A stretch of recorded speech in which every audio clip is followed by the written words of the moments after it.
నమస్తే, welcome to Suman TV. నేను విష్ణు. ప్రస్తుతంతో పాటు QPFP qualified person finance professional Rajeshwara Reddy గారు ఉన్నారు. వారితో మాట్లాడదాం. సార్ నమస్తే. సార్ రాజేశ్వర రెడ్డి గారు. నమస్తే అండి. సార్ రాజేశ్వర రెడ్డి గారు, ఇప్పుడు ఏదైనా ఒక పెట్టుబడి పెట్టి 1 కోటి రూపాయలు లేదంటే 2 కోట్ల రూపాయలు సంపాదించడం అనేది సాధ్యమయ్యే పని. ఆలోచించడానికి కూడా కొంత బాగానే ఉంటుంది. ఒక పెట్టుబడి పెట్టి 1 కోటి, 2 కోట్లు, 3 కోట్లు. సో ఇదంతా పాసిబిలిటీస్ ఎక్కువ ఉన్నాయి. కొంతమంది సక్సెస్ఫుల్ పర్సన్స్ కూడా చెప్తుంటారు, నేను ఇంత పెట్టుబడి పెట్టాను, నాకు 1 కోటి, 2 కోట్ల రూపాయలు దాని మీద ఆదాయం వచ్చిందని చెప్తుంటారు కదా. కానీ ఏదైనా ఒక పెట్టుబడి ద్వారా 100 కోట్ల రూపాయల ఆదాయాన్ని, రిటర్న్స్ని జనరేట్ చేయడం అనేది సాధ్యం అవుతుందంటారా? 100 కోట్లు అనేది పెద్ద ఫిగర్ అండి. బట్ పాసిబిలిటీస్ ఉన్నాయి, ఆపర్చునిటీస్ ఉన్నాయి. ఒక్కటి ఏంటంటే, మనకు 100 కోట్లు అనేసరికి మనకు డ్రీమ్ బిగ్ అంటాం చూడండి, డ్రీమ్ బిగ్. బట్ అది మనకు చిన్నగా అనిపించాలి. అంటే 100 కోట్లు అనేసరికి మనము మరీ హైగా ఊహించేసుకుంటున్నాం. సో అది చిన్నది అని మన థాట్స్కి వచ్చిన రోజు అచీవ్ అయ్యే ఛాన్సెస్ ఉంటాయి. సో ఈ 100 కోట్ల విషయానికి తీసుకుంటే 3 ఇంపార్టెంట్ పాయింట్స్. ఒకటి, మన ఇన్వెస్ట్మెంట్ స్ట్రాటజీ ఏంటి, అంటే ఎక్కడ ఇన్వెస్ట్ చేస్తున్నాం, అది ఎలాంటి రిటర్న్ ఇస్తుంది, ఎంత రిస్క్ ఉంది, ఇవన్నీ ఒక పాయింట్. సెకండ్ పాయింట్ వచ్చి ఇనీషియల్ క్యాపిటల్ ఎంత ఉంది, అంటే ఒకేసారి ఇన్వెస్ట్ చేస్తున్నామా, మంత్ ఆన్ మంత్ ఇన్వెస్ట్ చేస్తున్నామా, దాన్ని పెంచుకుంటూ వెళ్తున్నామా, దీని మీద కూడా డిపెండ్ అయి ఉంటుంది. ఇంకొకటి లాంగ్ టర్మ్ అప్రోచ్. మన మైండ్ సెట్ చేంజ్ అయిపోవాలి, మన మైండ్ సెట్ లాంగ్ టర్మ్కి ట్యూన్ అయిపోవాలి. సో ఈ 3 ఇంపార్టెంట్ పాయింట్స్ అంటే, ఈ మూడింటిని జాగ్రత్తగా మేనేజ్ చేసుకుంటే, జాగ్రత్తగా ప్లాన్ చేసుకుంటే 100 crores కూడా జనరేట్ చేయొచ్చు. ఫర్ ఎగ్జాంపుల్, మనము ఎగ్జాక్ట్ క్యాలిక్యులేషన్స్లోకి వస్తే, సో నేను వ్యూవర్స్ కూడా రిక్వెస్ట్ చేసేది ఏంటంటే, మీరు ఒకసారి వీడియో పాజ్ చేయండి, పెన్ను పేపర్ తీసుకోండి, నేను చెప్పే ఫిగర్స్ ఒక్కొక్కటి నోట్ చేస్తూ ఉండండి. యాజ్ వెల్ యాజ్ మీకు మీ అండర్స్టాండింగ్, ప్రాపర్ అండర్స్టాండింగ్ కోసము మేము స్క్రీన్ మీద కూడా ఈ పర్టికులర్ ఇన్ఫర్మేషన్ ఆర్ నంబర్స్ అన్నీ వేస్తాము. అది చూస్తూ మీరు క్యాల్కులేషన్ కూడా చేయొచ్చు. ఈ ఎక్సర్సైజ్ అంతా ఎందుకు అని అంటే, మనము మన థింకింగ్, మనం ఎలా థింక్ చేస్తామో అలా అవుతాం. So many scientific reasons, that's proven. So మన థింకింగ్ ఈ ట్రాక్లో వెళ్ళాలి. సరే 100 కోట్లు కాకుంటే అట్లీస్ట్ 50 కోట్లు 20 కోట్లు అయినా చేయగలిగే కెపాసిటీ ఉంది అని మనము నమ్మితే 100% అది అవుతుంది. సో క్యాలిక్యులేషన్స్లోకి వస్తే అండి, say for example, first of all మనము ఆలోచించాల్సింది ఏంటంటే, ఇప్పుడు 100 కోట్లని అనుకుంటున్నాం.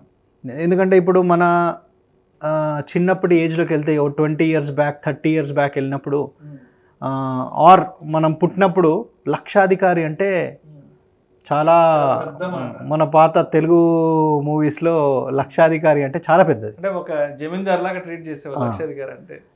తర్వాత ఏమైంది, కోటీశ్వరుడికి వచ్చేసింది. ఇవాళ అది కూడా కామన్ అయిపోయింది. సో అందుకని 100 కోట్ల కాన్సెప్ట్ అండి. నౌ అయితే ఇందులో మనం అబ్జర్వ్ చేయాల్సిన పాయింట్ ఏంటంటే, ఈరోజు 100 కోట్లు అనుకుంటే, ఒక 20 ఏళ్ళ తర్వాత మన దగ్గర 100 ఉంటే ఈరోజు వాల్యూ ఏంటి, ప్రజెంట్ వాల్యూ అంటాం మనం.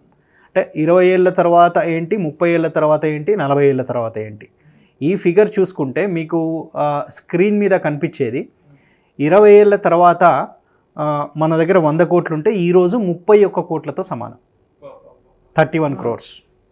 ఎందుకంటే ఇన్ఫ్లేషన్ పాయింట్ని తీసుకుంటే 30 ఏళ్ళ తర్వాత మన దగ్గర 100 కోట్లు ఉందనుకోండి, అది 17.5 crores సమానం ఈరోజు. 40 ఏళ్ళ తర్వాత 100 కోట్లు ఉందనుకోండి, ఈరోజు 10 కోట్లతో సమానం. అంటే ఈరోజు 10 crores ఉన్న వాళ్ళు చాలామంది ఉన్నారు. అంటే ఒక 40 years తర్వాత 100 కోట్లు ఎంత ఉంటుందో ఈరోజు ఆ 10 crores అది. అంటే ఈ ఒక్క పాయింట్ మనకు వస్తే మన థాట్ ప్రాసెస్ కొంచెం చేంజ్ అవుతుంది. ఏమవుతుంది, అరే ఇది అచీవ్ చేయొచ్చు కదా అనిపిస్తుంది. సో ఇది ఒక పాయింట్. సెకండ్ పాయింట్, ఎగ్జాక్ట్ నెంబర్స్కి వస్తే కనుక, ఒకవేళ 20 years సినారియో తీసుకుంటే, ఒక 40 ఏజ్ అతను ఉన్నాడు, 60 ఏజ్ వరకు he wants to create 100 crore. అప్పుడు ఆయన మంత్ ఆన్ మంత్ నేను ఇన్వెస్ట్ చేయాలి అని అనుకుంటే 10 lakh SIP చేయాలి, 10 lakh per month ఇన్వెస్ట్ చేయాలి. సిస్టమాటిక్ ఇన్వెస్ట్మెంట్ ప్లాన్ చేయాలి. నెలకు 10 లక్షలు చేయాలి అంటే ఆయన శాలరీ ఎక్కువ ఉండాలి. ఓకే, లేదు ఎస్ఐపి లేదు, ఏదో బిజినెస్లో ఉన్నాడు, ఆయన దగ్గర ఏదో ప్రాపర్టీ కొని అమౌంట్ వచ్చింది, 10 crore ఉంది, 10 crore ఇన్వెస్ట్ చేస్తే అట్ ద రేట్ 12%, అంటే ఆ ప్రోడక్ట్లో 12% కనుక వస్తే మనకు 100 crores అవుతుంది. సో ఈ పాయింట్ కొంచెం డిఫికల్ట్గా అనిపిస్తుంది నేను చెప్పినప్పుడు. బట్ సెకండ్ పాయింట్కి వద్దాం.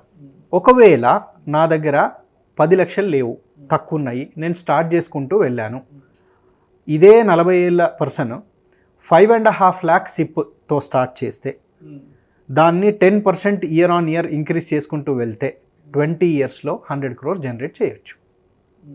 5.5 lakh సిప్ పర్ మంత్ ఉన్నారండి చేసేవాళ్ళు. ఎందుకంటే మా దగ్గర 8 lakhs 10 lakhs సిప్ చేసేవాళ్ళు కూడా ఉన్నారు, 2000 5000 సిప్ చేసేవాళ్ళు ఉన్నారు, 8 lakhs 10 lakhs సిప్ చేసేవాళ్ళు ఉన్నారు. సో ఆ సెట్ ఆఫ్ క్లయింట్స్కి ఇది వర్తిస్తుంది. ఎందుకంటే 40 ఏజ్ దాకా వచ్చేసి he will be in a good position, earning good. So వాళ్ళు క్రియేట్ చేసుకునే ఛాన్స్ ఉంది అని చెప్తున్నాను. Now we will come to a different age. ఒక 30 years టైం ఉంది అని అనుకుందాం. అంటే 30 years ఏజ్ అతను ప్రాబబ్లీ జాబ్ స్టార్ట్ అయ్యి ఒక 6-7 years, 2 పిల్లలు. So he can also create. ఆయన విషయానికి వస్తే 2,83,000 సిప్ చేయాలి ఎవ్రీ మంత్, 2,83,000 చేయాలి.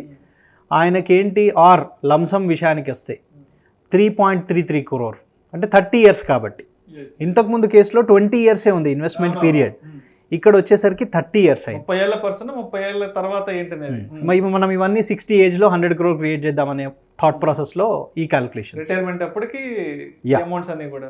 యా, సో ఇక్కడ వచ్చేసరికి సరే 2.83 lakh అంత ఇన్కమ్ లేదు అని అనుకుంటే he can start with 1.25 lakh. 1.25 lakhతో స్టార్ట్ చేసి ఎవ్రీ ఇయర్ 10% ఇంక్రీజ్ చేసుకుంటూ వెళ్ళొచ్చు. పాసిబిలిటీ ఉంది ఇక్కడ. ఎందుకంటే ఈరోజు శాలరీస్ 2 నుంచి 3 లక్షల వరకు కూడా ఈజీగా ఉన్నాయి. ఉన్నవాళ్ళు దే కెన్ స్టార్ట్. సో మనకి ఇంతకుముందు ఫస్ట్ స్టెప్ కంటే సెకండ్ స్టెప్ కొంచెం ఈజీ అనిపించింది. అంటే 30 years వాళ్ళు 100 crore క్రియేట్ చేసే ఛాన్స్ ఉంది. Now let us come to 40 years. అంటే 40 year టైం ఉంది, 20 ఏళ్లలోనే ఉన్నారు. 20 ఏళ్ళలో జనరల్గా ఇన్కమ్ ఉండదు, బట్ దీనికి నేను మళ్ళీ ఎండ్లో వేరే చెప్తాను. సో 20 years ఏజ్ అతనికి కనుక స్టార్ట్ చేస్తే, సే మన పిల్లలు ఎవరో 20 yearsలో ఉన్నారు, వాళ్ళకి స్టార్ట్ చేద్దామని అనుకుంటే 84,000 సిప్ కావాలి. 84,000 సిప్తో 100 crores అయిపోతుంది. ఏది 40 yearsలో. లేదు మంత్లీ ఇన్కమ్ లేదు, వన్ టైం ఉంది అంటే ఒక 1 crore ఇన్వెస్ట్ చేస్తే చాలు.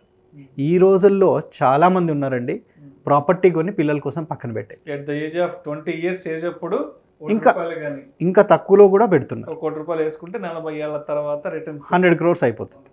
ప్రాపర్టీ ఇచ్చేవాళ్ళు చాలామంది ఉన్నారు. ప్రాపర్టీ అంత అవుతుందా లేదా తెలీదు, ప్రాపర్టీని వీళ్ళు యూజ్ చేస్తారా లేదా తెలీదు, బట్ ఇక్కడ 100 crore అయితే లిక్విడ్ మనీ. పెళ్లి కట్నంగా కూడా 1 కోటి 2 కోట్లు 3 కోట్లు కూడా ఇస్తున్నారు. ఈ మధ్య పెళ్లిలో కట్నంలో వస్తున్నాయి, అది ఇన్వెస్ట్ చేసినా వీళ్ళ రిటైర్మెంట్ ప్లాన్ ఇస్తున్నారు కాబట్టి. సో సరే లంసమ్ లేదు, సిప్ కూడా అంత లేదు అనుకుంటే, ఈరోజు ఎవరైనా పిల్లలు 20 years ఏజ్లో ఉంటే పేరెంట్స్ కనుక వాళ్ళకి ఏదైనా ప్లాన్ చేయాలనుకుంటే 27,000 సిప్ స్టార్ట్ చేస్తే చాలు. 20,000 సిప్, ఎస్, 40 years. కానీ 10% పెంచుకుంటూ వెళ్ళాలి ఎవ్రీ ఇయర్. 27,000 అంటే స్మాల్ అమౌంట్, ఎవ్రీ ఇయర్ పెంచుకుంటూ వెళ్ళొచ్చు. ఈ ప్రాసెస్లో ఏమవుతుంది, 60 year కల్లా 100 crores క్రియేట్ అవుతున్నాయి. సో మనం ఫస్ట్ స్టెప్లో చూసినప్పుడు 5.5 lakhs, సెకండ్ స్టెప్లో చూసినప్పుడు 1.25 lakh, థర్డ్ స్టెప్లో చూసినప్పుడు just 27,000 SIP. Very easy, very much easy. రూపాయలతో 20 ఏళ్ల వయసులో 60 ఏళ్ళప్పటికి 100 కోట్లు అవుతుంది. ఇక్కడ చిన్న లాజిక్ అండి. సే ఫర్ ఎగ్జాంపుల్ కొంతమంది ఉంటారు, ఏది ఇల్లు తీసుకుని ప్రాపర్టీ దట్టు లోన్ మీద తీసుకొని పిల్లల పేరు మీద ఉంచేస్తూ ఇస్తున్నారు. మెనీ కేసెస్ ఉన్నాయి. ఆల్రెడీ ఒక ఇల్లుండి కూడా ఒక్కొక్క పిల్లలకి ఒక్కొక్క ఫ్లాట్ చొప్పున. అక్కడ ఏమవుతుందంటే ఒక 20 లక్షలు డౌన్ పేమెంట్ చేసి ₹1 కోటి లోన్ తీసుకొని 20 yearsలో మళ్ళీ ప్రాపర్టీ ఇచ్చేస్తున్నారు. ఇదే లాజిక్ ఇక్కడ అప్లై చేస్తే 20,000 కట్టిన డౌన్ పేమెంట్ని ఇన్వెస్ట్ చేసి అదే 86,000 ఎంత సిప్ ఉంటుంది. మనము ఈ 1 crore సిప్ 86,000 ఉంటుంది.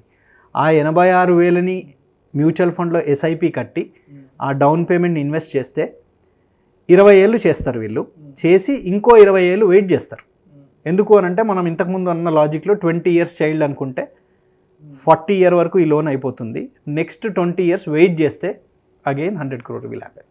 Right right right. అక్కడ కూడా 100 crore అవుతుంది. సో అంటే ఇన్ని పాసిబిలిటీస్లో 100 crore అనే ఫిగర్ చేస్తుంది. అంటే ఈరోజు 100 crore పెద్ద ఫిగర్ అనిపించవచ్చు, ఇంకో 5 ఏళ్ళు 10 ఏళ్ళు పోతే మెల్లిమెల్లిగా స్టార్ట్ అయిపోతుంది. మనం ఈరోజు 10 కోట్లు 20 కోట్ల గురించి ఎలా మాట్లాడుకుంటున్నామో సేమ్ ఆ రేంజ్లోనే ఈ ప్లానింగ్స్ అవి అన్నీ స్టార్ట్ అయిపోతాయి. అంటే ఇక్కడ ఏంటంటే టైం, ప్రోడక్ట్ ఈ రెండు కరెక్ట్గా చూసుకోవాలి.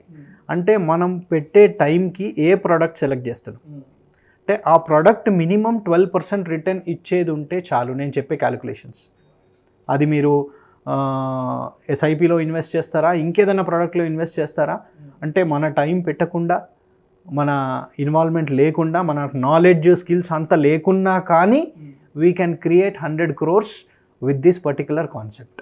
1-2 కోట్లు సంపాదించడం ఎలా అనేది అందరికీ తెలిసే, అందరికీ పాసిబిలిటీస్ కూడా ఉన్నాయి. బట్ మీరు ఈ మ్యూచువల్ ఫండ్స్ ద్వారా, ఈ ఎస్ఐపి ద్వారా, లేదంటే లంసమ్ ఇన్వెస్ట్మెంట్స్ ద్వారా ఒక రైట్ ఏజ్లో కనుక ఒక ఇన్వెస్ట్మెంట్ని కనుక తీసుకుంటే అది ఒక లాంగ్ రన్లో 100 కోట్లు సంపాదించడానికి ఏ విధంగా వర్కౌట్ అవుతుంది, ఎన్ని రకాల పాసిబిలిటీస్ ఉన్నాయి అనే అంశం గురించి చాలా డీటెయిల్డ్గా అన్ని లెక్కలతో సహా మన ఆడియన్స్కి ఎక్స్ప్లెయిన్ చేశారు. Thank you so much Rajesh Reddy గారు. Thank you.